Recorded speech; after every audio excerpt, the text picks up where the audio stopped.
रवे गौरचंद्राय राधिकाय तदलय कृष्णाय कृष्ण भक्ताय तद्भक्ताय नमो शांतावतारा बहुवा पुष्कर नवस्य सर्वतोभद्र कृष्ण दन्य कोवा ततस्यापि प्रमोद भवति श्री चैतन्य मुखोद्घिन्न हरे कृष्णेति वर्णका निमज्जन्तं जगत प्रेमनि विजयन्तं तदाह राधेति नाम नव सुंदर मुग्धम कृष्णेति नाम मुद्रभूत काल दुग्धम सर्वक्षं सुरभिरागो यमिने रम्मं चित्ता तदे पुण्य रसने तुदत्ते नारायण नमस्कृत्य नरं चैव नरोत्तमं देवी सरस्वती व्यासं ततो जय मुदीर हरे कृष्ण कृष्ण कृष्ण हरे हरे हरे राम राम राम हरे हरे ग्रंथेर प्रारम्भे मंगलाचरण गुरु विष्णु भगवान তিনি রেসপন্ড হয় বিনাশ অনাশে হয় নিজ বাঞ্ছিত পুরাণ। যাই হোক, গুরু বৈষ্ণব ভগবান প্রসন্ন হোক, আমাদের সেবা গুরু বৈষ্ণব ভগবানের প্রীতি নিমিত্ত হোক। জন্ম সাফল্য, জন্ম কি করে সাফল্য হয় যেটা ভাগবতের 22 অধ্যায় বলেছেন, দশম স্কন্ধে গোপী কৃষ্ণ দর্শনে হল জন্ম সাফল্য। যতদিন পর্যন্ত আমরা কৃষ্ণকে দর্শন না করতে পারবো ততদিন পর্যন্ত জন্ম সাফল্য হবে। এটা গোপী বলেছে। তার জন্য আক্ষেপ করে বলছেন এই সখাগুলো ধন্য, কারণ তারা নিরন্তর কৃষ্ণের সঙ্গে থাকে।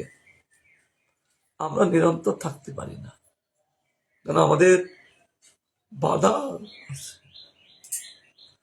তার জন্য আক্ষেপ করে অনুরাগের সহিত, যত আক্ষেপ তত তার অনুরাগ। আক্ষেপ না হলে, খেদ না হলে অনুরাগটা জন্মায় না। যতই খেদ হবে তত অনুরাগ এসে যাবে, আর ততই ভজনের পক্ষ হবে। তাই বলছেন শাস্ত্রের বিচারে পশু পশ্চাদি ব্যর্থ জন্ম এবং মানব স্বার্থ জন্ম, কারণ মানব জীবনে স্বার্থের সন্ধান পাওয়া যায়। শাস্ত্রী বলেছেন এই মনুষ্যবাদে আর যত জীব আছে তাদের ব্যর্থ জন্ম, সেই জন্মের কোনো মূল্য নাই। একমাত্র স্বার্থ জমায় মনুষ্য, মানব জীবনের স্বার্থ। কারণ এই জন্মেই কৃষ্ণ কোথায় আছে তার সন্ধান পাওয়া যায়, আর সন্ধান পেয়ে তাকে দর্শনের জন্য এগিয়ে যাওয়া যায়। অন্যান্য জন্মে হয় না, কিন্তু সাত্য জন্মা নরদের জন্ম সাফল্য কিসে সিদ্ধ হয়? তদুত্তরে কেউ বলেন ভোগ দ্বারাই মানব জন্ম সফল, কারণ এই জগৎ ভোগময় এবং ভোগ সাধনের জন্যই প্রাণীদের জন্ম ও জন্মান্তর পরিদিষ্ট হয়। কেউ বলে এটা ভোগের জায়গা, ভোগের কারাগার, যা আমাদের ভোগ করার জন্য পাঠিয়েছেন। ভগবান কেন ভোগ করার জন্য পাঠিয়েছেন? লোভময় বস্তু দেখিয়েছেন, ভোগ্য আমরা কেউ হতে পারি না। এই জায়গা তো তার, গোবিন্দের, তিনি ভোগ করবে, তিনি কর্তা। এই জগতের কর্তা হলেন কে কে? তিনজন, গুরু, বৈষ্ণব, ভগবান। এরা কর্তা। এই জন্যই এই জগৎটা ওনারা পরিচালনা করেন, আমরা কেউ পরিচালনা করতে পারি না। কারণ জানি না, প্রসেস জানি না, কি পরিচালনা করো। তার জন্য বলেছেন একমাত্র এনারাই পরিচালনা করেন, আর আমরা সেবক সূত্রে সেবা করে থাকি। মায়াদেবী কি ভোগ করতে চান? মায়া কি আমার ভোগ্য বস্তু? অত কৃষ্ণের দাসী। কিন্তু যে সন্তান মাকে ভোগ করতে চায়, তার কত বড় তার অপরাধ। যারা মাকে ভোগ করেন তারা নপুংস হয়। হয়েছে এমনি নাকি? সব জায়গায় নপুংস আছে, হিজড়া। এরা মাতৃগমন করেছে, তার জন্য এদের নপুংস জন্ম, ছেলেও নয় মেয়েও নয়। তাকে বলে হিজড়া।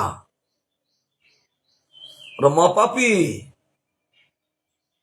তো মায়াদেবী বলতেন কি ব্যাপার, আমি তোদের ভোগ্য নাকি? আমি তো জগৎ পরিচালনা করছি। তখন মায়ার থেকে কি হয়? দণ্ড লাভ করে। তাই বলছেন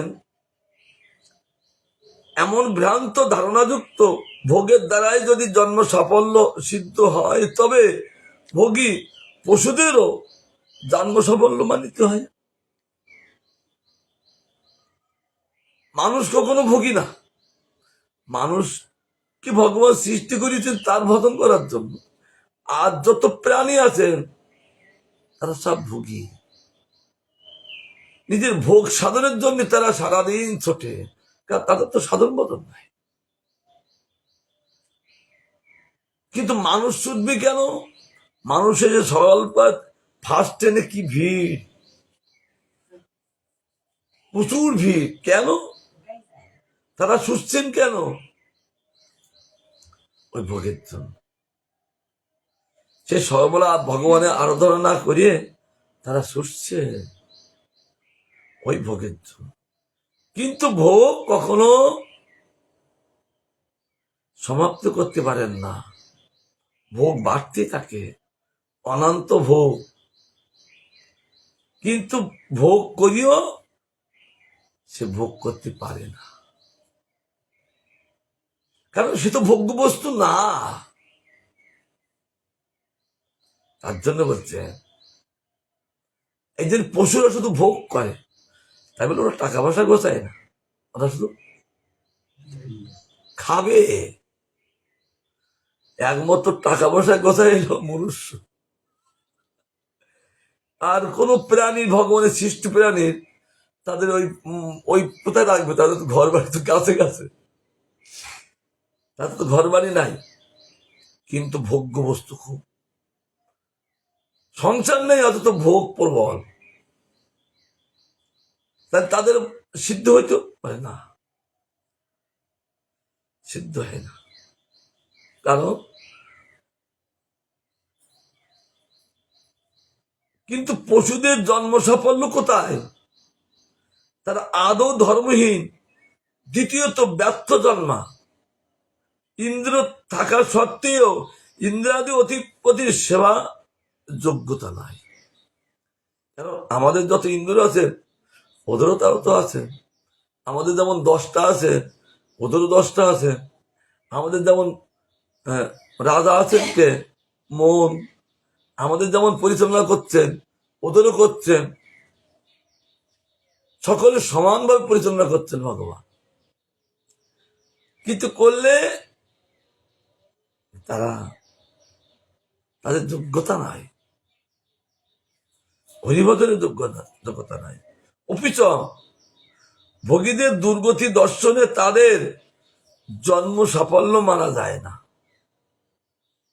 তারা ভোগী, ভোগী যারা তার দুর্গতি লাভ করে। দুর্গতি শব্দের অর্থ নরকে যায়।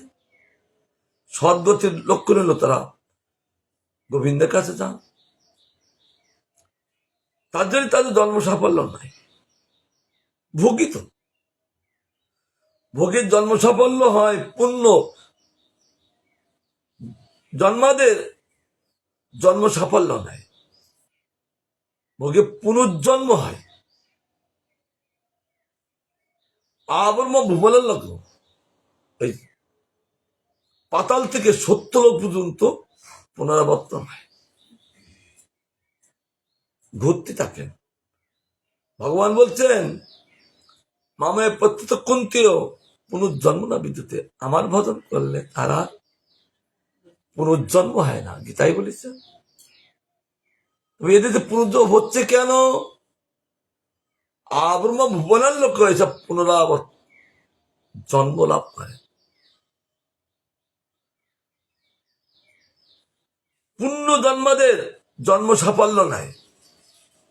কেউ বলেন জ্ঞানজনিত মুক্তিতেই জন্ম সাফল্য, বিদ্যমান ইহ অসম্মত। কারণ মুক্তদের ও পুনরাবৃত্তি অধপাত দৃষ্টি হয় যারা মুক্তি হয়ে গেছে, মুক্ত হয়ে গেছে, যারা মুক্তি লাভ করেছে তাদেরও হয়। তাদের বলছেন যথা গীতায় আব্রহ্মা মুবলার লোক পুনরাবৃত্তর জন্য তথা অধপাত ভাগবতী গান করেছেন। জন্যে অরবিন্দাক্ষ বিমুক্ত মানিন তজ্জৎ ভাবাদ বিশুদ্ধ বুদ্ধয় আরোজ্য কিচ্ছেন পরং পদং তত পতন্ত নাবৃত জন্মদগ্রেয়। অতএব জ্ঞান দ্বারা জন্ম সাফল্য সিদ্ধ হয় না। সেখানে আমি বলছিলাম না, 6টি অধ্যায়কের ভগবান কর্মের শিক্ষা দিলেন। কি কর্ম? ভগবত কর্ম। গীতায় 6টি অধ্যায়কের কর্মের শিক্ষা দিলেন, ভগবত কর্ম। ভগবত কর্ম করলে যে ভক্তি হয়, 6টি অধ্যায় করে তিনি তার ভক্তি অর্জন করলেন। 6টি অধ্যায় ধরে 7 থেকে 12 পর্যন্ত। তারপরে ভক্তি অর্জন করলে ভক্তিটা রাখবেন কি করে? তার জন্য জগতের যে মানুষের জ্ঞান আছেন, ওই জ্ঞান দ্বারা ভক্তিকে লাভ করা যায় না।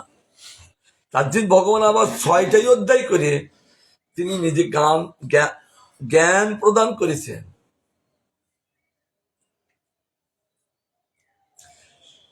তার জন্য 666, তার জন্য তিনি 18টা অধ্যায় করে গান করলেন। ভগবানের কত বিচারক, সে তো বটেই, ভগবান ছাড়া বিচারক কে হতে পারে? তিনি ত্রিকালজ্ঞ, ভূত ভবিষ্যৎ বর্তমান চিন্তা করে তিনি 3টে খণ্ড করলেন। কর্মযোগ করলেন, ভক্তি যোগ করলেন, আর জ্ঞান যোগ করলেন। তোমার জ্ঞানে অর্জন হয় ভগবত জ্ঞান। কারণ জ্ঞান খর্গ কুঠার দ্বারা এই জগতের সব বস্তুকে ছেদন করতে বলেছে, গীতায় বলেছে। তার জন্য ভগবান নিজেই জ্ঞান দান করলেন। তুমি কতটুকু জ্ঞান অর্জন করেছ অর্জুন? আমি তোমার এতক্ষণ বললাম, তুমি কি বুঝলে, কি জ্ঞান লাভ করলে? সেখানে বলেছিলেন নষ্ট মোহ স্মৃতি লব্ধা তৎপ্রসাদাৎ ময়াচ্যুত ইষ্টুত অস্মি গত সন্দেহ করিষ্যে বচনন্তব। আমি এতক্ষণ তোমাকে বললাম, তো কি বুঝলে? আর জিজ্ঞাসা করেন না, জিজ্ঞাসা করেন তুমি সেটা বলো, কি বুঝলে? তখনই অর্জুন বলেছিলেন এই কথাটা, নষ্ট মোহ। হে ভগবান, আমার মোটা নষ্ট হয়ে গেছে, আমি স্মৃতি লাভ করেছি। ভগবান বলছেন কার প্রসাদে? আপনার প্রসাদে। আমরা যে হরিবোধন করব তাও ওনার প্রসাদে। আমরা যে পর্যায়ে এসেছি সব ওনারই প্রসাদে। মনে করবেন না আমি গুরুবাদত আচ্ছাকে ভজন করছি, তাও ওনার প্রসাদে। আর আগে প্রসাদটা লাভ করতে ইচ্ছে শ্রীমতী রাধারানী। রাধারানীর কৃপা না হলে কেউ গুরুবাদত আচ্ছা করতে পারেন না। মূল্য আছে রাধারানী করো না। কারণ নারদকে বলেছেন, ভগবান তুমি যদি আমার সম্পূর্ণ প্রসাদ লাভ করতে চাও তাহলে রাধার আরাধনা করো। রাধার আরাধনা করলে আমার সম্পূর্ণ প্রসাদ লাভ করতে পারে। সত্যম সত্যম পুনঃসত্যং সত্যমেব পুনঃ বিনা রাধা প্রসাদেন মত প্রসাদাদন বিদ্যতে। 11 আমি সত্য সত্য আবার ত্রিসত্য করে বলছি। কেন একবার বললে সত্য হতে পারেন, না হতে পারেন। দুবার বললে একটু হতে পারেন, 3বার বলা মানে একেবারে শিওর করে বলা। তার জন্য হরের নাম হরের নাম হরের নামই বা কেবার বলেছে, শপথ করি বলা। তার জন্য ভগবান বলছেন অতএব জ্ঞান দ্বারা জন্ম সাফল্য সিদ্ধ হয় না। যত অনেক জ্ঞানী আছে কিন্তু তারা অসৎ ভাবযুক্ত জন্মান্তর ভ্রমে, তাদের জন্ম সাফল্য নাই। জগতে জ্ঞানী অভাব নেই কিন্তু তাদের জন্ম সাফল্য হয় না। আবার কেউ যোগে জন্ম সাফল্যের প্রস্তুতি দেয়া থাকে কিন্তু কোন শাস্ত্রে যোগ দ্বারা জন্ম সাফল্যের নিদর্শন হয় নাই। যোগের দ্বারা হবে না, কর্মের দ্বারা হবে না, নিদর্শন হয় নাই। যোগীদের পুনরাবৃত্তি হেতু জন্ম সাফল্য স্বীকৃত হয় না। আবার প্রমাণ যথা ভাগবতে প্রিয় ভুমান বহু কপি যোগিনস তদর পিতিহা নিক জন্ম লব্ধায়া বিবদ্ধ ভক্তৈব কত পুনিয়তয়া প্রাপেধীরে রেন্তে চুতে তে গতিং পরাম। হে ভুবন, ভগবানকে বলছেন ভাগবতে, পুরাকালে অনেক যোগী পুরুষ যোগ মার্গে সাফল্য লাভ করিতে না পারিয়া নিজ নিজ লৌকিক ও বৈদিক কর্ম আপনাতে সমর্পণ করেন। তৎফলে তারা ভবদীয় কথা শ্রবণ কীর্তন রূপা ভক্তি প্রভাবে আত্মতত্ত্ব জ্ঞান লাভ করা তো অনায়াসে আপনার সমীপ রূপ উত্তম গতি লাভ করেন। কি বোঝা গেল? পুরাকালে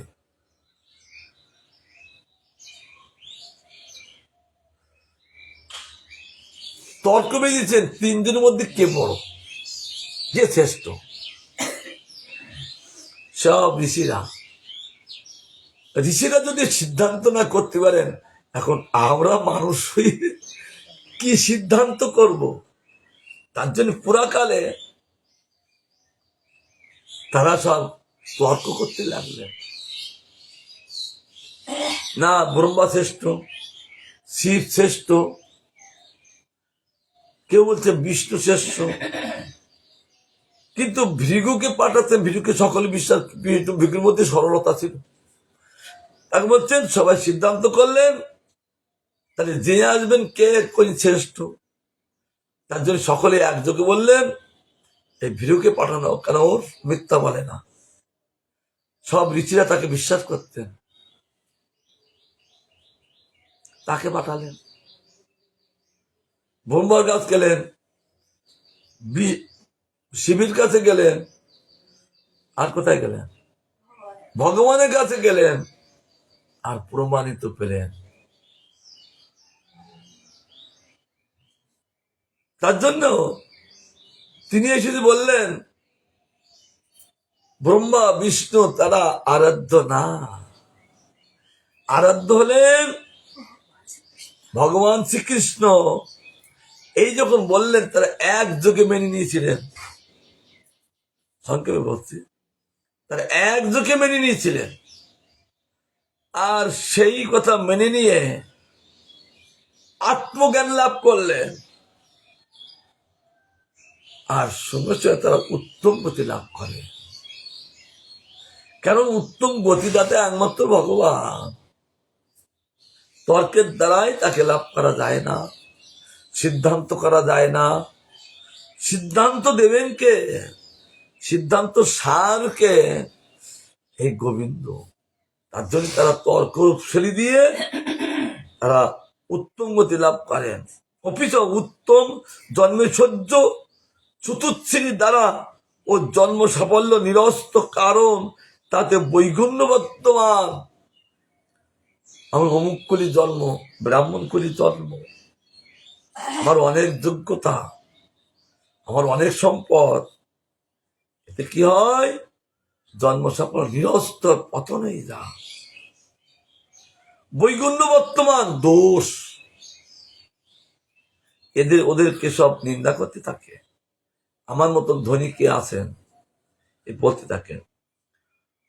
ভাগবত গান করছে, অপরে ভগবত ভক্তি দ্বারাই জন্ম সাফল্য লাভ হয়, বলেন এও সত্য মত। কারণ ভক্তি জীবে পক্ষে অমৃত স্বরূপ। কারণ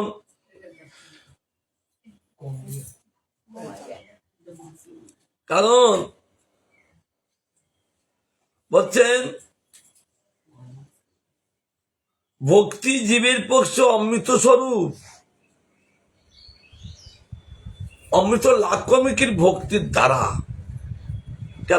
অমৃত স্বরূপ ভগবান, ওই ভক্তির দ্বারাই সবকিছু লাভ হয়। ইয়া ভোগ ও যোগ মোক্ষাদিতে তো নাই, তা ভোগের মধ্যে নাই। 5টি মোক্ষ আছেন তার মধ্যে নাই। যথা ভাগবতে মই ভক্তিরি ভূতা নামাম তত্ত্ব কল্পতে।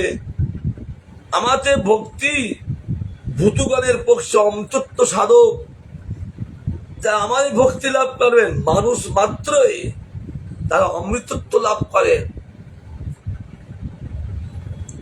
কারণ সমুদ্র মন্থন কালে যে অমৃত উঠেছিলেন, সে অমৃত ভগবান ওষুধদের না খাওয়িয়ে দেবতাদের খাওয়াইছিলেন, তবু সেই অমৃত মৃত্যু আছে। কিন্তু ভগবানের কথামৃত অমৃত কখনো তাদের মৃত্যু হয় না। ভগবানের কথারূপ অমৃত এত প্রভাব, তথা ভাগবতে একথা উত্তম কীর্তন করেন, ভক্তিটা উত্তম শ্রেয় লাভ হয়। এই জগতে ভক্তি দ্বারা উত্তম শ্রেয় লাভ হয় না। জগতে ভক্তি অনেক, সাধারণ বলে একটা মেইলি ভক্তি, সমাজ ভক্তি, দেবতা ভক্তি, পিতামাতার ভক্তি, কিন্তু এই ভক্তির দ্বারা উত্তম শ্রেয় লাভ হয় না। তাতে উত্তম শ্রেয় লাভ করতে গেলে আবার কার কাছে যেতে হয়? ওই গুরুপদ বাপুকে যেতে হয়। কারণ আমি সংসারে থেকে উত্তম শ্রেয় লাভ করতে পারি নাই, তার জন্য আমার উত্তম ভক্তি লাভ করতে গেলে তাহলে আরেকজনের কাছে যেতে হয়, তাই তো? মানুষ কোথায় কোথায় ছুটছে, ভালো স্কুলে যেখানে পড়াশুনো হয় সেখানে চলে যাচ্ছেন। তদ্রূপ শ্রেয় বস্তু কোথায় মঙ্গল লাভ করা যায়, কারণ এই জগতে মঙ্গল এই ঘরের জিনিস না, এই জগতে মঙ্গলে নাই। তা জীবন মঙ্গল লাভ করতে পারবেন কি করে? তাহলে মঙ্গল লাভ করতে যেখানে মঙ্গল আছে তাহলে তার কাছে যেতে হবে। মঙ্গলও আছে 3 জনের কাছে, গুরুদেবের কাছে মঙ্গল আছে, আর বৈষ্ণবের মঙ্গল আছে। কিন্তু বৈষ্ণব হলে মঙ্গল, এখন আমরা তো বৈষ্ণব হয়েছি, মঙ্গল পালিয়ে যায়।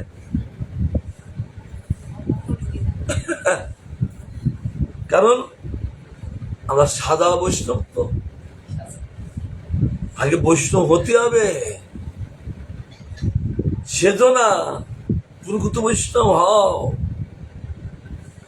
তবে মঙ্গল থাকবে সেখানে।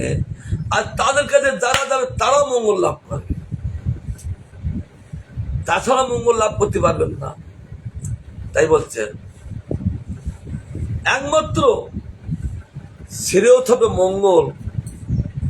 মঙ্গল থাকে গুরুদেবের কাছে, মঙ্গল থাকে বৈষ্ণবের কাছে, আর মঙ্গল থাকে ভগবানের কাছে। উনি পাওয়ার হাউস। ওখান থেকে গুরুদেবের কাছে আসেন, বৈষ্ণবের কাছে আসেন, ওই সেন্টার থেকে। কারণ এই যে গুরুদেব অন্য কোনো গুরুদেব না, তার কাছে মঙ্গল যে আসেন, ওই গুরুদেবের কাছে মঙ্গল হলো গুরুদেব ভগবানের গুরুরূপে আসেন, ভগবানের বৈষ্ণব রূপে আসেন। কারণ এই জগতে বৈষ্ণব ছিলেন না, গুরুও ছিল না। তার জন্য ভগবানে গুরুরূপে যে শিক্ষা দান করে তার গোবিন্দের কাছে পৌঁছে নিয়ে যাচ্ছেন, ভগবান নিজেই গুরুরূপে এসে ভগবানের কাছে পৌঁছে দিচ্ছেন। গুরুদেবের কার্য কি?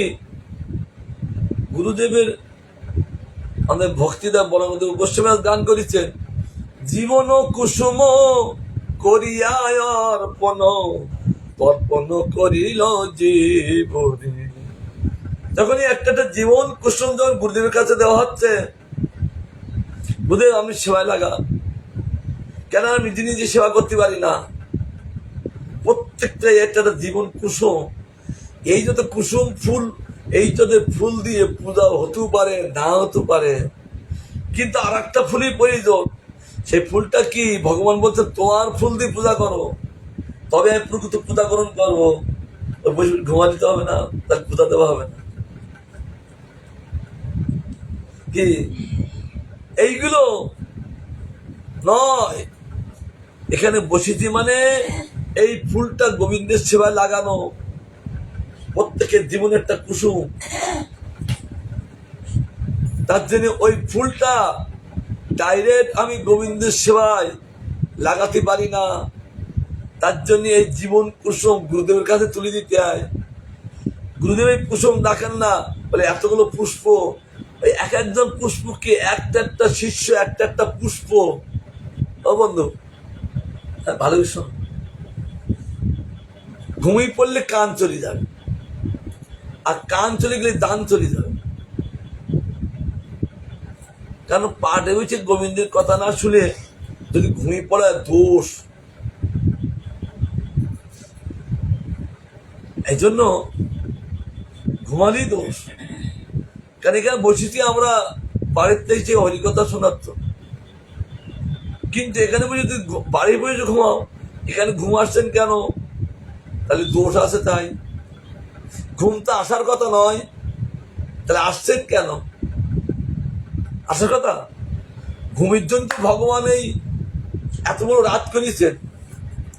কারণ প্রিয়ব্রত মহারাজ তিনি এমন একজন রাজা, 11 অর্বুদ বছর রাজত্ব করলেন। ভাগবতের প্রিয়ব্রত মহারাজের মতো এত বছর রাজত্ব কেউ করেননি। তার এত বড় ক্ষমতা যে তিনি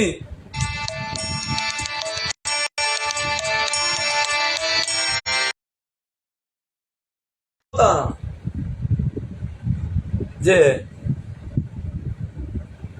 লোকালয় পর্বতে রাখবেন না, একেবারে এক করে দেবে।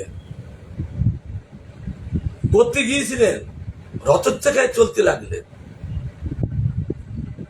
তার রথের চাকায় 7টা সমুদ্রে গেলে 7টা দ্বীপ হয়ে গেলে কি প্রভাব! পর্বতকে একাকার করে দেবে, সমতল করে দিয়ে সূর্য উদয় সব জায়গায় করাবে, সব জায়গায় করাবেন তিনি।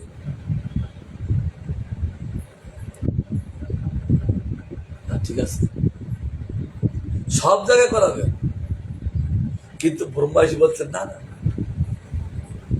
বৎস, এরকম করতে হবে না, কারণ এটা ভগবানের বিধান। আমি জানি তোমার সে ক্ষমতা আছেন। কে বলছেন? ব্রহ্মা। কাকে? প্রিয়ব্রত মহারাজ বলছেন, আমি জানি সে তোমার ক্ষমতা আছে, তুই এক সমতল করতে পারো পর্বত কেটে, কিন্তু করো না।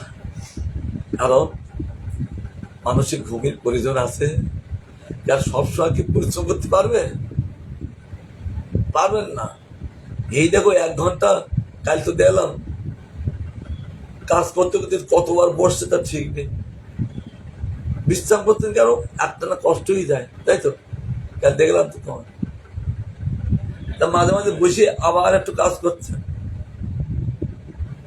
একটা না কেউ পারেন না, কিন্তু বিশ্রামের প্রয়োজন আছে। তার জন্য ভগবানের রাত করিয়েছেন। আর তার বৎস তুমি লোকায় পড়ো, এক করতে যেও না, রাতের প্রয়োজন আছে। বিধানটা ভগবান দিয়েছে, কারণ যদি না ঘুমায় তাহলে তাহার আর খুঁজে পাওয়া যাবে না, অল্প দিনের মধ্যে নিতাই ওর হরিবল বলতে হবে। কারণ না ঘুমালে কি হয়, টেনশন হয়ে যা। ঘুম এমন একটা বস্তু যেখানে যা তার শান্তি পায় না, ঘুমলেই শান্তি লাভ করে। তাই বলছে তুমি এগুলো করো না। তাহলে আমাদের সারা রাত যে এত টাইম ঘুমের জায়গা দিয়েছে, এখন ঘুমাচ্ছি কেন? দোষ আছে। তাই কালকে বলছিলাম না, সাধু সঙ্গ করিয়ে সাধু সঙ্গের ফল লাভ করতে পারছি না কেন? যে সাধু সঙ্গ করছি সেই সাধুকে আবার নিন্দা করছি। তার জন্য সাধু সঙ্গ করিয়ে সাধু সঙ্গের যে ফল আমি লাভ করতে পারছি না, কিন্তু লাভ না করলে ধন্য হতে পারবো না। তার জন্য বলছেন এখানে ভগবানই বলছেন ভক্তি উত্তম চিরস্বরূপ। এই ভক্তির উত্তম শ্রেয়, তাই আবার অন্য কিছু আছে নাকি? হ্যাঁ, উত্তম শ্রেষ্ঠ স্বরূপ কেন বলছেন? তাহলে আরো অন্য কোনো শ্রেয় আছে বা হ্যাঁ আছেন, সেগুলো শ্রেয় না। সে শ্রেয় মঙ্গল কি করেন এই জগতে রাখেন। পিতামাতার যে সন্তানের মধ্যে যে একটা শ্রেয় আছে, ওই শ্রেয়টা পিতামাতার সেবার দ্বারা সেই শ্রেয়টা লাভ করেন কে? পুত্র। কিন্তু ওরা এই জগতের শ্রেয় তার উত্তম স্বরূপ লাভ করতে পারেন না। তার জন্য এখানে বলেছেন ভগবত ভক্তির উত্তম শ্রেয় স্বরূপ। ভক্তি জন্মান্ত খণ্ডিনী এবং উত্তম গতি প্রাপনী। উত্তম গতি দান করেন ভক্তি, আর জন্মান্ত হচ্ছে খণ্ডিনী, জন্মান্ত বন্ধ করে দেয়, আর জন্ম লাভ করতে হয় না। এই ভগবত ভক্তি এত প্রভাব, ভগবত গান করছে তে গতির পরাম, পরাম গতি লাভ, পরগতি লাভ করে। তার জন্য বলছেন এই ভগবত ভক্তি এমন প্রভাব, আত্মার জন্মান্তর হয় না, জনিতে যেতে হয় না। একটা দুটো জনি না, 84 লক্ষ জনি যেতে হচ্ছে। দেখি শাস্ত্রে এতগুলো বলেছেন কাল, হ্যাঁ আছে। তাই মানুষ শুধু ঘুরছে, জন্মান্তর হচ্ছে, কিন্তু উত্তম গতি তিনি লাভ করতে পারছেন না। তার জন্য ভগবান বলছেন আমার এই ভক্তির দ্বারাই তার জন্মান্তর যে খণ্ডিনী এবং উত্তম গতি প্রাপনী, উন্নত শ্রীতে উত্তীর্ণদের অধ্যয়ন সাফল্য, যারা উন্নত শ্রী যাচ্ছেন তাদের যে অধ্যায়টা হলো সাফল্য প্রসিদ্ধ, কিন্তু অনুন্নতিদের তা নাই। তদ বৈকুণ্ঠ গতিবানদের জন্ম সাফল্য প্রসিদ্ধ। একপদ বৈকুণ্ঠ গতিবানদের জন্ম হলো সাফল্য প্রসিদ্ধ। কারণ এই জগতের গতি শ্রেষ্ঠ গতি নাই। এই 14 ভুবন ওভারটেক করে যখন বৈকুণ্ঠে যাবে, তখন একমাত্র জন্মের সাফল্য আসবে। প্রকৃত ফল নিজ ফল লাভ করতে পারবে গোবিন্দের সেবার দ্বারা। কিন্তু পতিতদের তা নাই। যারা পতিত, পতনশীল, সমুদ্রের তলায় চলে গেছে, তাদের কিন্তু সাফল্য নাই। এমনকি দেব জন্মান্তরেও জন্ম সাফল্য নাই। ভগবান বলছে এ দ্বারা দেবতা হইতেন, তাদেরও জন্ম সাফল্য না। তার জন্য তারা আক্ষেপ করে, হে ভগবান আমাদের কবে মনুষ্য জন্ম হবে, আর এই মনুষ্য জন্ম লাভ করে আপনার ভজন করে আপনার কাছে কবে যাব। কারণ অন্য কোন দেহের দ্বারাই গোবিন্দের কাছে যাওয়া যাবে না, মনে গেল তো, একমাত্র এই দেহের দ্বারাই গোবিন্দের কাছে যাওয়া যায়। এই জন্য এই জন্ম এত সাফল্য। এক কথায় ব্রহ্মাণ্ড ভূমি ও ব্রহ্মাদি অধিগণেরও জন্ম সাফল্য নাই। এমনকি বলছেন যারা ব্রহ্মাণ্ড ভ্রমণ করছেন, ব্রহ্মার এই জগতে অধিক যারা আছেন ও অধিক তিনি ওপরে আছেন, তাদেরও জন্ম সাফল্য নাই। সে কি?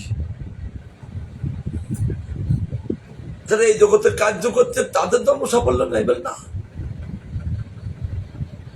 একমাত্র সাফল্য হলো এই মনুষ্য জন্ম। এই মনুষ্য জন্মে হরিবদনের সাধনের একটা দেহ, এই দেহ দিয়ে আর অন্য কিছু করা যাবে না। একমাত্র এই দেহ দিয়ে গোবিন্দ এই দেহ দিয়েছেন তার সেবা করার জন্য। আমার সেবা করো আর আমার কাছে আসো। তাদের মধ্যে উপনিষদে বলে পুনর্জন্মা নরগণ গোখর, অর্থাৎ নির্বেদ, কোনো জ্ঞান নাই। এ যারা পুনঃ জন্ম লাভ করেন তাদের নির্বেদ, আর যারা ভক্তি বলে পরাগতিময় অমৃতত্ব লাভ করেন তাদের জন্ম, তাদের কর্ম ফল জন্য জন্ম নাই, তাদের আর জন্ম নাই। যেহেতু অমৃতত্ব লাভ করলে আর তাদের জন্ম নাই, তাদেরই জন্ম সাফল্য, বর্তমান তাদেরই জন্ম সাফল্য। উপনিষদ বলেন ভক্তি বয়। এই জন্য এই সাধুসঙ্গ করা মানে ভক্তিকে লাভ করার জন্য। কিন্তু কতটুকু যে ভক্তি হচ্ছে নিজে হাত দিলে বোঝা যাবে, বুকে হাত দিলে। যাক, সে কোনো বিষয় নয়। বিষয় হলেন কি, অপরদিকে তথা কথিত ধর্ম অর্থ কাম মোক্ষ প্রকৃত প্রস্তাবে অসৎ সত্য।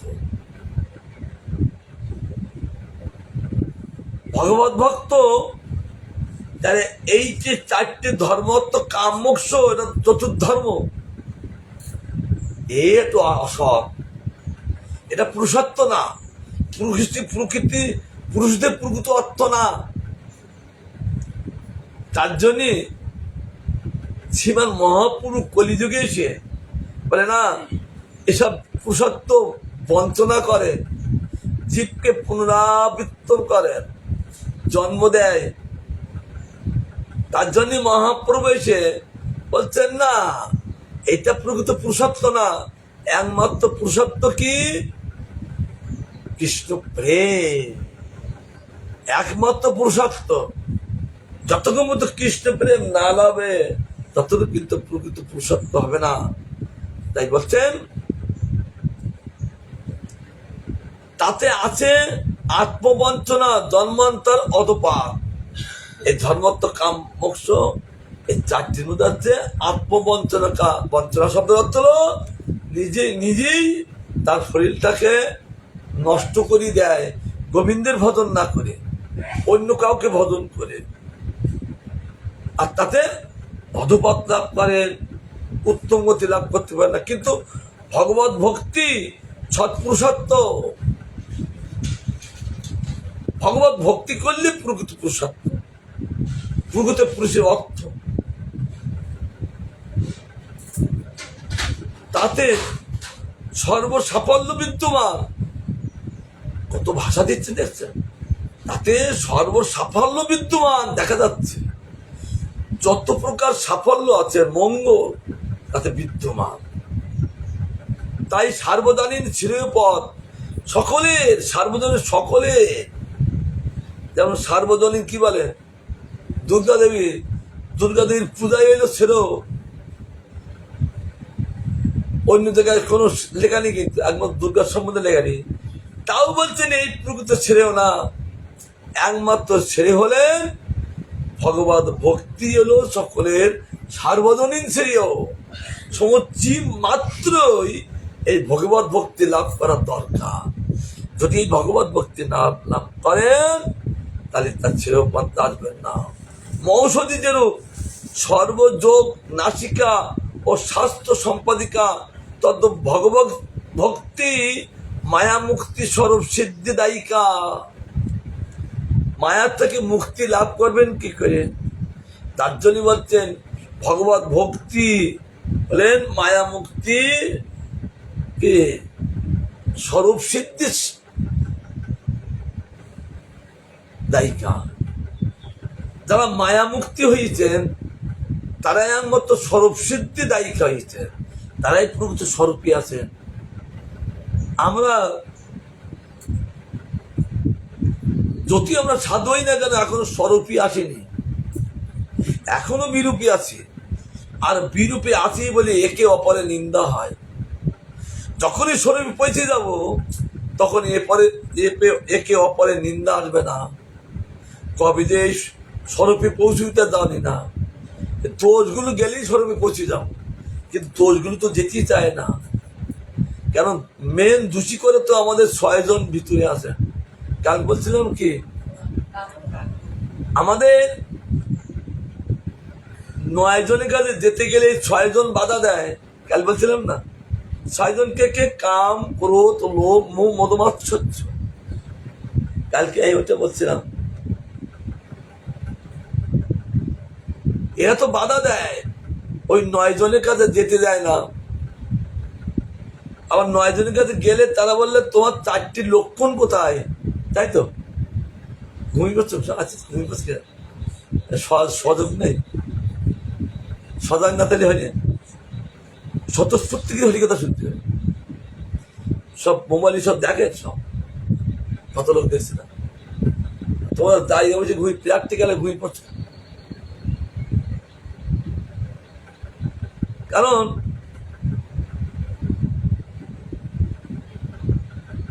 চারটি লক্ষণ থাকাতে সেই লক্ষণটা দেখেই তো আবার তুমি আমাদের কাছে আসো। কে বলছেন? ওই নবদা ভক্তি বলছেন 4টি লক্ষণ তোমার দেখলে তো আবার আমাদের কাছে আসতে পারবা। আগে কি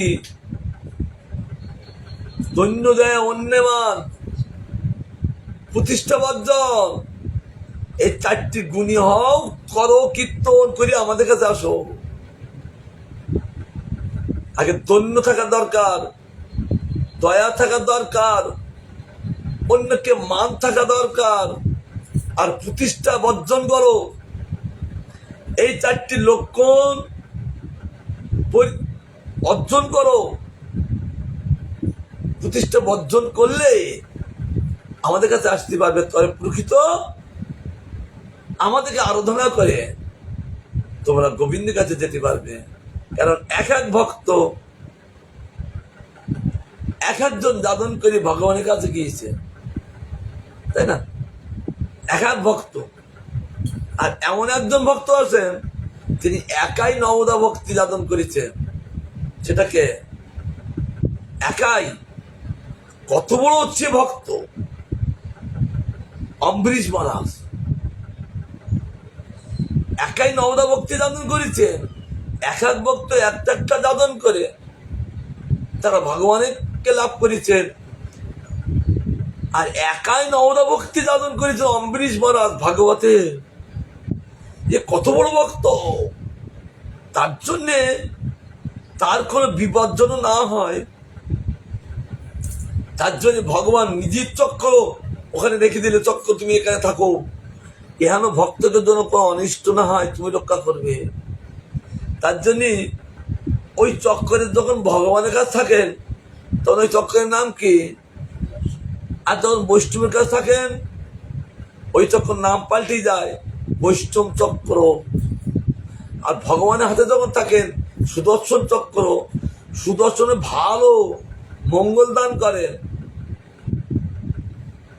তার জন্যে ওই চক্র বৈষ্ণবের কাছে রাখেন, তুমি শুভ দান করবে রেখে।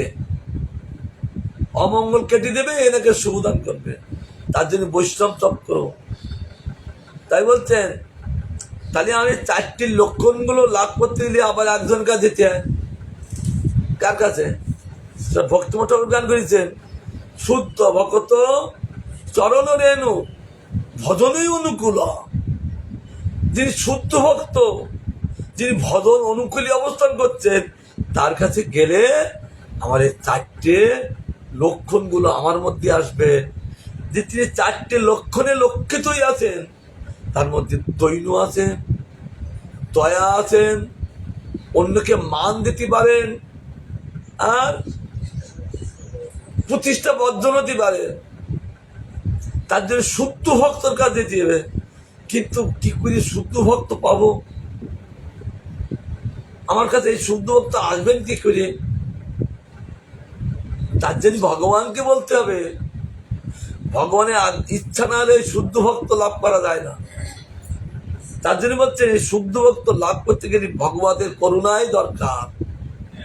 ভগবানই তখন শুদ্ধ ভক্ত পাঠাবে। কারণ এক সময় কি ঘটনা ব্রহ্মবৈবর্ত পুরাণে বলছেন, রামানুজের শিষ্য লালাচার্য, তিনি মূর্খ, লেখাপড়া জানেন না। তার জন্য গুরুদেবকে জিজ্ঞাসা, গুরুদেব আমি তো কিছু জানি না, আমি কি করব? বলে তুমি বৈষ্ণব সেবা করো। বলছে তুমি বৈষ্ণব সেবা করো, বাস।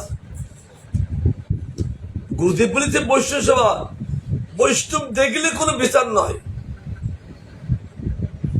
বৈষ্ণব জ্ঞানে তাকে পূজা করতে লাগে, সেবা দিতে লাগেন, ঘরে এনে রান্না করে খাওয়াতে লাগে। একদিন কাবেরীতে ওখানে গিয়েছে, তোমরা দক্ষিণ ভারতে শ্রীরঙ্গম কাবেরী নদী, প্রতিদিন হাতি করিয়ে ওই কাবেরী নদীর থেকে জল নিয়ে আসেন। তারপর রঙ্গনাথের অভিষেক হয়।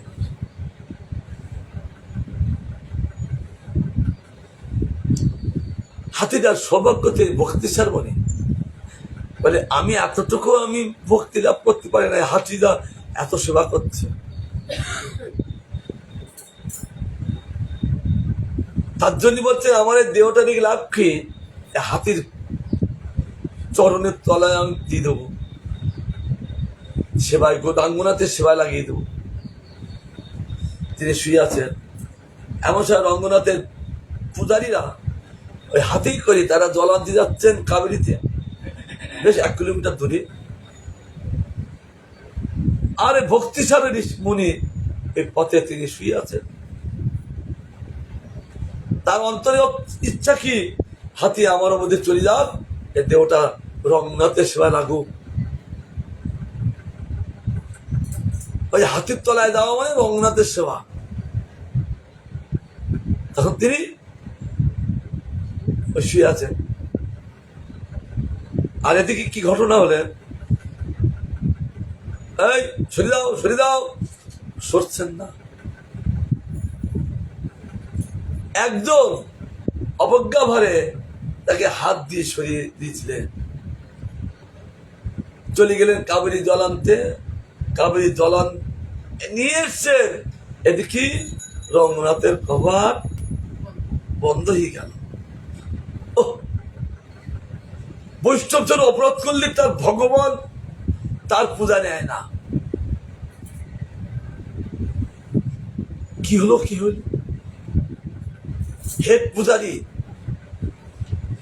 তারা সে দরজা করতে পারে, কি অপরাধ হলো? হে ভগবান, এ কি? কান্তি লাগলেন। তারা কান্নায় আত্মীয় দেখে রঙ্গনাথ বলছেন, বৈষ্ণব অপরাধী তোমাদের। ওই যে পথে একদম বৈষ্ণব ছিল, সে আমার ভক্ত, তাকে তোমরা অপজ্ঞা করে সরিয়ে দিয়েছ। এই দরজা খুলবে, তোমরা আমার যেসব বস্তু দিয়ে আমাকে সেবা করো, অভিষেক করো, ওই সাধুকে তুমি অভিষেক করো, এইসব উপকরণ দিয়ে তবে ইচ্ছায় এই দরজা খুলে যাবে, নইলে খুলবে না। কেউ ভাঙতে পারবে না, ভাঙবার অধিকার নেই।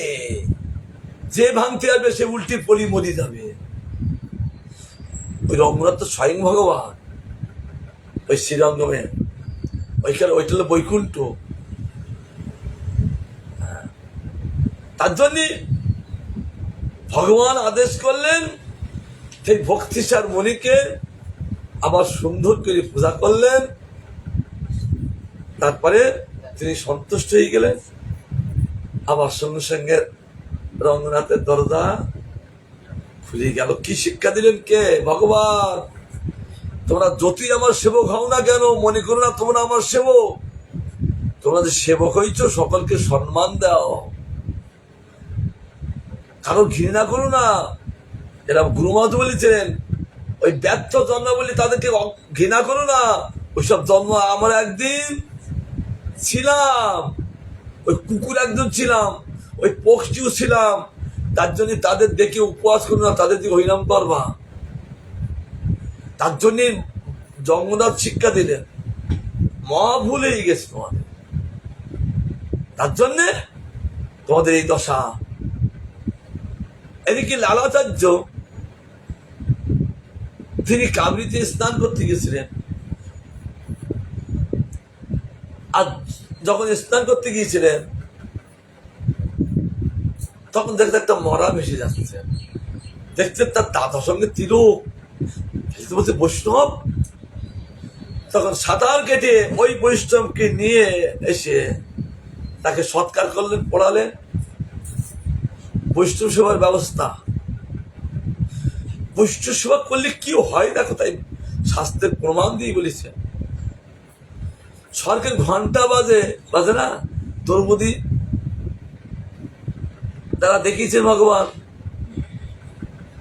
বৈষ্ণব খাচ্ছেন আর প্রতি গেরাসে গেরাসে ঢং ঢং ঢং করে শব্দ হচ্ছেন। কোথায়? স্বর্গে। বৈষ্ণব সেবার এতটা বিশেষ, তার দোষ আছেন, তার গুণও আছেন, আছেন না? সব দোষ নাই, গুণও আছে। কেন বৈষ্ণব দেব দোষ লাভ করে, গুণও লাভ করে। তার গুণ হলো ভগবত গুণ।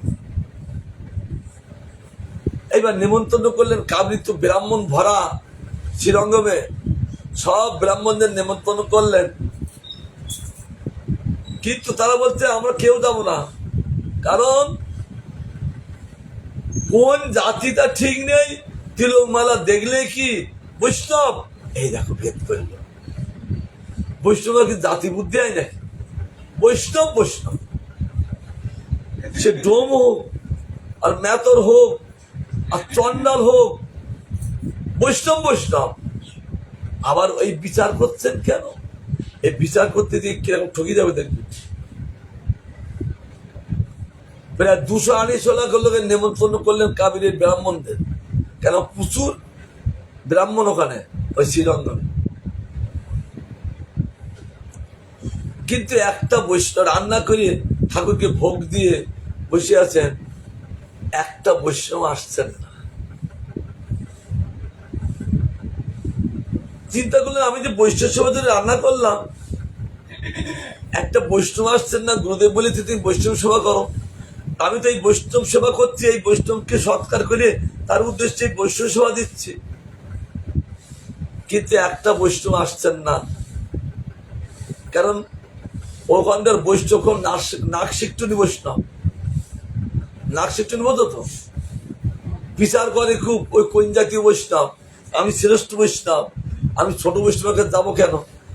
এই জ্ঞানটা ওই শ্রীরঙ্গমের ব্রাহ্মণদের প্রচুর আছে। তার জন্য একটা নাকশিকটুনি বৈষ্ণব কেউ আসেন না।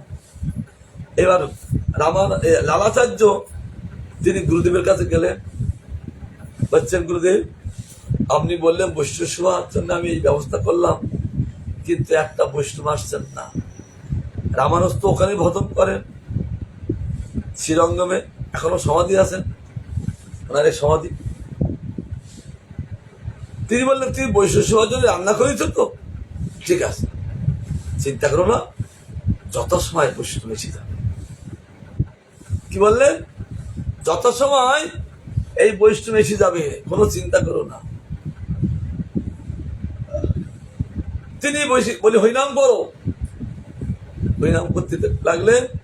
এমন সময় ওই বৈকুণ্ঠ থেকে রথে করে চতুর্ভুজ বৈষ্ণব এসে যাচ্ছেন। কারণ বৈষ্ণব সেবার জন্য রান্না করলে বৈষ্ণব আসে। তারা বৈকুণ্ঠের বৈষ্ণব লালাচার্য দেখলেন, তারাই এসে তারাই পংক্তি থেকে বসে গেলেন, তারাই পরিবেশন করলেন করে লালাচার্য দেখলেন।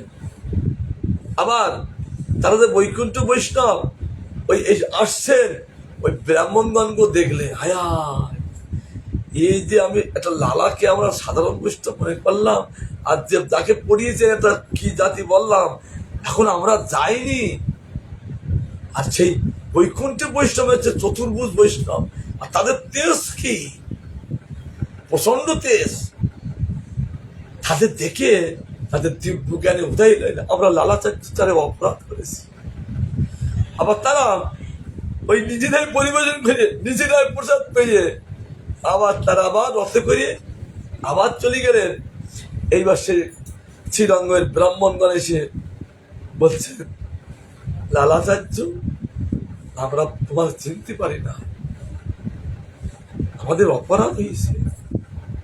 কারণ আজ স্বয়ং বৈকুণ্ঠের বৈষ্ণব এসে প্রসাদ পেয়ে গেল, আমরা যাইনি বলে আমি বুঝতে পারছি তুই কে।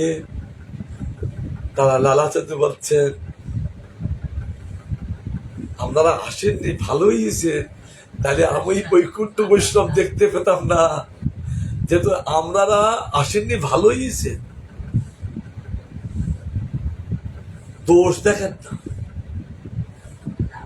তার জন্য বলছেন মহৌষধি যেরূপ সর্বযোগ নাসিকা স্বাস্থ্য সম্পদিকা তদ্দ ভগবত ভক্তি মায়া মুক্তি ও সর্বসিদ্ধি দায়িকা। আমরা স্বরূপী নাই তো, আমরা বিরূপী আছি। বলতে গেলে এত কথাগুলো আসে, আমরা বিরূপী আছি। বিরূপ আমাদের কি করছেন? আমাকে ফেলে দিয়েছে। কি করি আমরা আবার স্বরূপী আসবো? এই ভগবত ভক্তির দ্বারাই আমরা স্বরূপে শিখলাম। আর তখনই বুঝতে পারলাম। শ্রী লোচন দাস ঠাকুর গাইয়াছেন, ব্রজেন্দ্র নন্দন ভজে যাই জন সফল জীবন তার। তিনি গেয়েছেন তার উপমহিমা বেদনায় সীমা ত্রিভুবনে নাই হার। যে ব্রজেন্দ্র কীর্তন করে তারই জনমটা সফল। তার বেদে একটি বেদে তার মহিমা সমাপ্তি করা যাবে না। আছেন না কীর্তন, ব্রজেন্দ্র নন্দন ভজে যে জন সফল জীবন তার উপমা বেদে নাই সীমা ত্রিভুবনে নাই আর। বেদে তো সীমা নেই, ত্রিভুবনে তার কেউ নেই। কারণ ভক্তিম ঠাকুর বলছেন, ভক্তিম ঠাকুর গাইয়াছেন, জন্ম সফলতার কৃষ্ণ দর্শন যার ভাগ্য হইয়াছে একবার। ভাগবত প্রসিদ্ধ মদনদের আলোচনা করিলেও জানা যায় যে একমাত্র ভগবত ভজনের জন্ম সাফল্য। সঙ্গে সঙ্গে বলছেন ভাগবত মদন কি বলেছেন, জন্ম সাফল্য কোথায়? একমাত্র ভগবত ভক্তির ধারায় জন্মের সাফল্য। তার জন্য বর্তমান পশু পক্ষীও যদি এই ভজন সৌভাগ্য লাভ করে তবে তাদের জন্ম সাফল্য প্রসিদ্ধ হয়। ভাগবত মদনগণ কর্তৃক বন্দিত চরণা গোপিকাগণ গাইয়াছেন, অক্ষরতং ফলমিতং পরং না বিদাম শক্য পশুননু বিবিষয় তৈরি বয়স্যই ভক্তং বজেষু সুতয় অনুবেন দুষ্টং শরীবানি পিত মনোরক্ত কটাক্ষ মোক্ষ গোপীগণ। সখীগণ, চক্ষুষ্মান ব্যক্তিদের পক্ষে প্রিয় দর্শন ব্যতীত ছিল ফল মনে করি না। চক্ষুমান ব্যক্তিদের তাদের যাদের চোখ আছে, একমাত্র যে চোখের ফল কি? প্রিয় দর্শন। প্রিয় দর্শন হলো কে? গোবিন্দ। তার দর্শন না করলে শ্রেয় লাভ মনে করি না। যারা বয়স্কগণের সহিত পশুচারণকারী রামকৃষ্ণের বেণুবাদনরত স্ত্রীত্ব কটাক্ষ বর্ষণযুক্ত বদনমণ্ডল দর্শন করিয়াছেন, তারাই নিশ্চিতরূপে অনুভব করিয়াছেন। কারণ সকালে সৌভাগ্য থেকে গোপীর আক্ষে ভায়া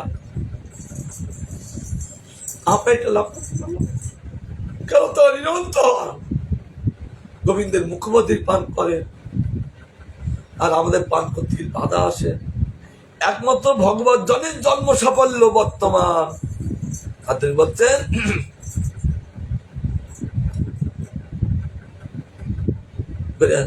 তারা নিশ্চিতরূপে অনুভব করিয়াছেন, অর্থাৎ সপরিকার লীলা পুরুষোত্তমের দর্শনের লোচন ও জন্ম সাফল্য বর্তমান। পশুদের জন্ম সাফল্য সম্বন্ধে গোপীও গাইয়াছেন। রাধারানী বলেছে হরিণীগণকে এর জন্ম সাফল্য কেমন? তারা স্বামীর সহিত তারা নন্দগ্রামে ওই কৃষ্ণ দর্শনে তারা দ্বারে শুয়ে আছে। আমরা যেতে পারি না, আজকে বলো না খেদ শ্রীমতী রাধারানী বলেছে। দেখো তাদের কি সৌভাগ্য, সুখসারী। তারা ডালে বসে আছেন, কারণ যশোদামা কি করবে? দরজা খুলবে, সেই সময় কৃষ্ণ প্রচারণ যাবে। আর প্রথম দর্শনের জন্য তারা সারা রাত ধরে কষ্ট করিয়ে ওই দ্বারে শুয়ে আছে। তাই আক্ষেপ করি বলছে তাদেরকে সৌভাগ্য গো। আমরা এরকম তার দ্বারের শ্রুতি থাকতে পারি না, আক্ষেপ করে বলতে লাগবে। কারণ কি করে লাভ হবে, কি করে লাভ করা যাবে? এই হলো প্রসেস, জন্ম সাফল্য প্রসেস। গান করছে তারা লাভ করা যাবে না। এই জন্য সমুদ্র বলেছিলেন, যখন বিরাট পর্বত থেকে কাকে ফেলে দিলে? প্রহ্লাদকে। আর সমুদ্র মূর্তি বানাইয়ে সঙ্গে সঙ্গে তিনি কোলে করে নিলেন। কোলে করে নিয়ে বলছেন অক্ষণ ফলাং তাদিশ দর্শমানেহি তন ফলাং তাদিশ গুণগত গাত্র সঙ্গম জিহ্বা ফলাং তাদিশ গুণ কীর্তনী সুদুর্লভা ভাগবত এই লকে। পরিবর্তে শুধু নারদ মুনি বলছেন যে এখন এই মহাদনের দর্শনে চক্ষের ফল, তার গাত্র সেবা হলো দেহের ফল, আর মুখের ফল কি? তাদের সব গুণগান করা এলো একমাত্র এই জিহ্বার ফল। কিন্তু এরকম ভাগবত কে লাভ করা অতি সুদুর্লভ। দুর্লভই ভাগবত, অতি দুর্লভ, সহজেই ভাগবতকে লাভ করা যায় না। তিনি কোলে করে প্রহ্লাদকে দিয়ে তিনি সঙ্গে সঙ্গে গান করতে লাগলেন। আজ আমার কত সৌভাগ্য ছিল যে আজ এহেন চোখে দর্শন করলাম, আমার চোখের প্রকৃত ফল হলো। আর গা ধরেছি, শরীর ধরেছি, তাদের গাত্রের সঙ্গে আমার লাভ হলো। আর গুণগান ক্ষেত্রে জীবন ফল লাভ। এই বলে আমার গোবিন্দের কথা বিস্তার দিচ্ছে। তিনি প্রসন্ন হন। আবার গুরু বৈষ্ণবের করোনা হলে আমরা আবার আস্বাদন করবো। বাঞ্ছা কল্পতরুভস্য কৃপা সিন্ধু বচন পতিতানাং পাবনভ্যো বৈষ্ণবেভ্যো নমো নমঃ।